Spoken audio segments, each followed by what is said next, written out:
Hello, I'm Brigantia Blackbird of Blackbird's Brew. Happy Tuesday and welcome to Modern Problems, Pagan Solutions.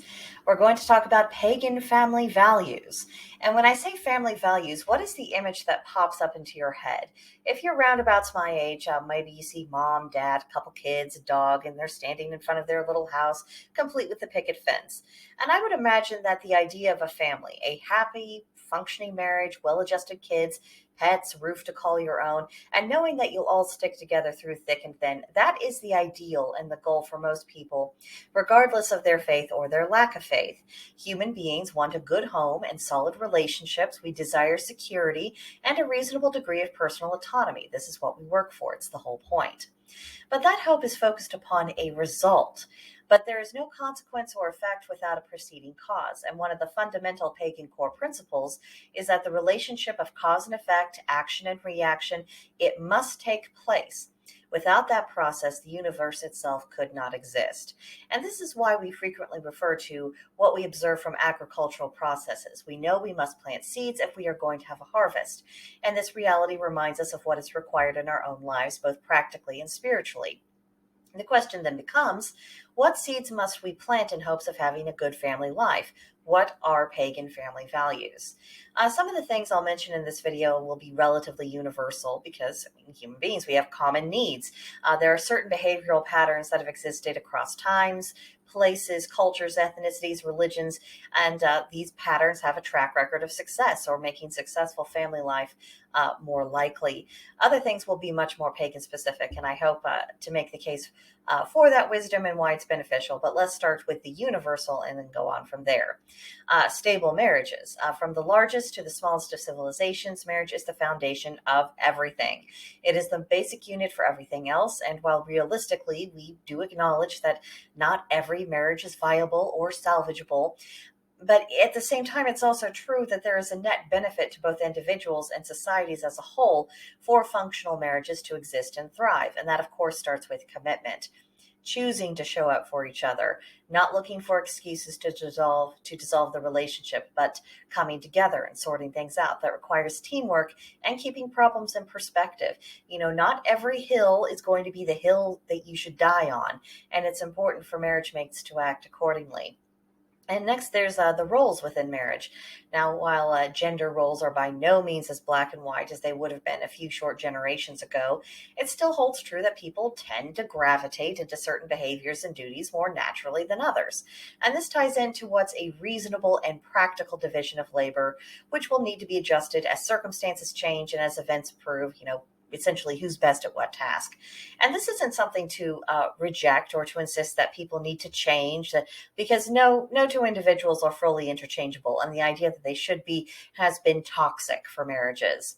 And also, not everything in the marriage should be about duty or work or obligation. I mean, there's plenty of responsibility to go around, but it will feel far less burdensome if the marriage mates continue to cultivate the romantic aspects of their relationship.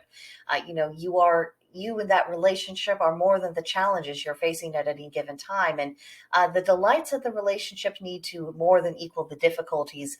And what you put into that marriage is going to really determine what you get out of it, especially when you need that kind of reassurance. Next thing is consistent standards for children.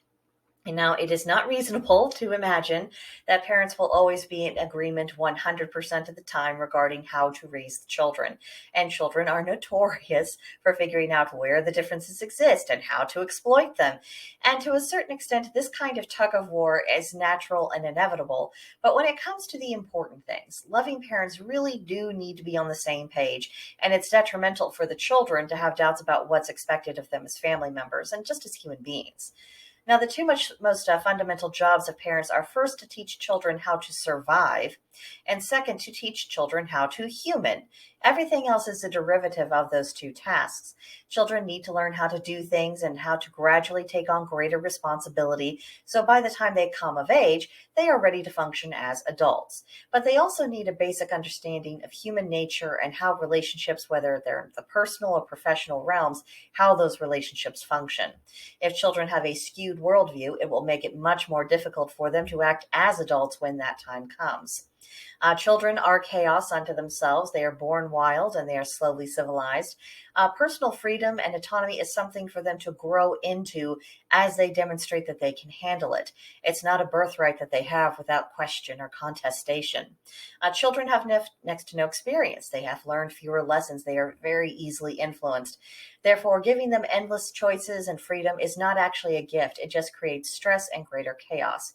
Children are already going through a transformative process, and they generate enough chaos within themselves without having their parents or indeed anyone else introduce greater chaos into their environments.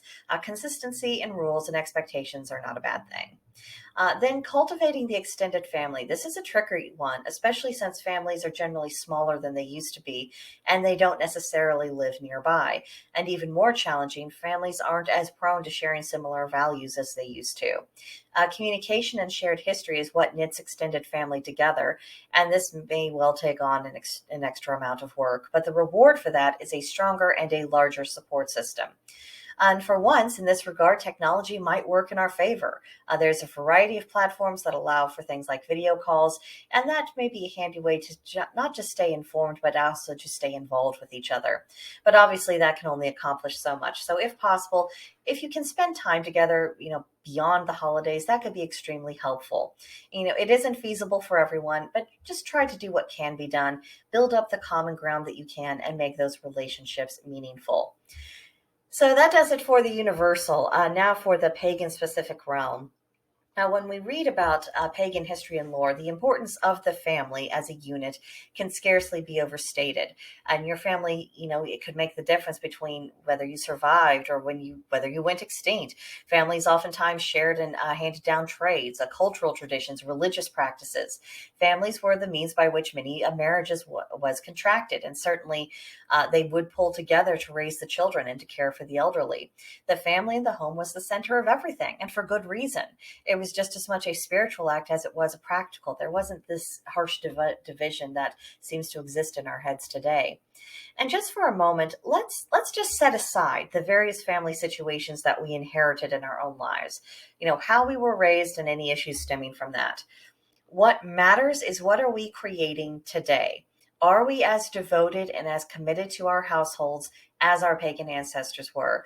Because if not, making adjustments so that we are more aligned with that ancient norm, that would be a good place for us to start.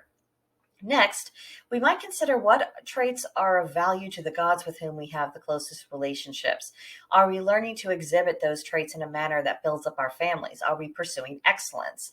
And whether we are reading folk proverbs or the full philosophical treatises of pagan sources, excellence is a virtue that is always advocated for. And what standards are we setting for ourselves as individuals? And are those standards shared by our spouse? Because those standards together are going to set the tone for the entire family. And speaking of tone, the impression that I get from the available information is that our ancestors held customs dear, including customs for how people within the community, the household, the family, marriages, how they treated one another.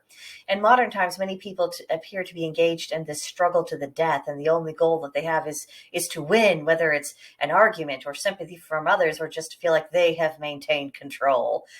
Could we just stop like that and work a little harder at refraining from acting like complete assholes? I mean, surely we can learn to be nicer to one another without becoming fake or plastic. We can take inspirations from examples of good marriages in mythology.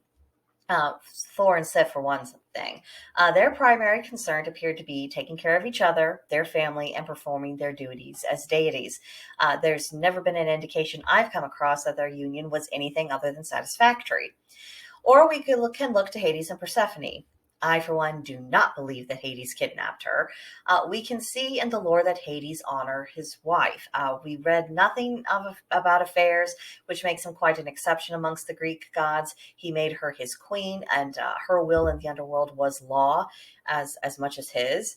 Persephone was devoted to her husband. Yes, she did leave for a certain time of the year to attend to her above-ground duties, but she always comes back and she throws herself into his world with gusto. That is a functional marriage. Another way our pagan spirituality can help us is by reflecting on the lessons from the comings and goings of the seasons. We know at a bone deep level that all things have their time, nothing remains static, and that we need to adapt as changes come. It isn't a utopian or an idealistic worldview. It is realism at its healthiest form.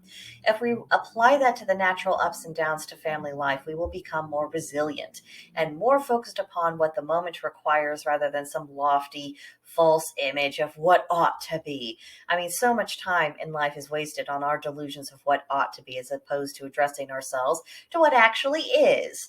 And the last thing I want to make mention of is the pagan understanding of how the material and spiritual are aspects of one whole. If we are facing marital or family problems, then we know we can't tackle the issue by just honing in on one thing, because the problem doesn't exist on just one layer. It's going to manifest materially and spiritually, and therefore, to be successful, we've got to take care of both aspects. So pagan family values, they are not just something that we can practice just by going through the motions in a half-hearted way and calling it good. It requires full involvement, and that is frightening in this age in which detachment is essentially treated as a virtue. And that's why the pagan approach is so helpful to the modern era. It is the natural antidote to all of the bad ideas we are surrounded by. And yes, it requires going against the grain and rejecting the dogmas that have broken up families. And certainly it is hard work to build up our marriages and our families, but this worked for our ancestors for centuries and thousands of years.